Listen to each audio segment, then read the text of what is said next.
Alright, so make sure to watch this video till the end so you don't miss any crucial information. Let's open Google Photos on your device. Scroll through your library, and if you notice duplicate photos, you might think there are a lot more hidden in your storage. But don't worry, I'll show you a simple trick to avoid this issue.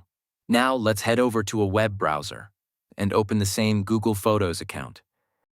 Here, I'm going to upload an identical photo of this anime girl to show you how Google handles duplicates.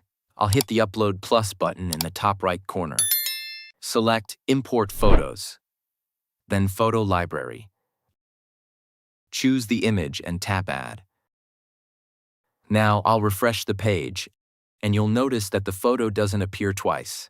That's because Google Photos automatically detects and prevents exact duplicates from being uploaded. However, keep in mind that this only works with identical photos, meaning everything, including metadata, must be the same. Like if you edit a photo, apply a filter, or change any details, Google will treat it as a separate image. Unfortunately, for near duplicates or similar photos, you'll have to manually delete them. You can do this by selecting the extra photos, tapping the trash can icon, and choosing Move to Bin.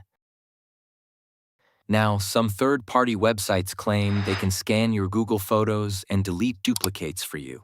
But I don't recommend using them because they require access to your Google account. That means sharing your email, password, and personal photos with an unknown service, which is a huge security risk. And that's it. Now you know how to manage duplicate photos in Google Photos. If you found this helpful, like and subscribe to my channel. Thanks for watching, and I'll see you in next one.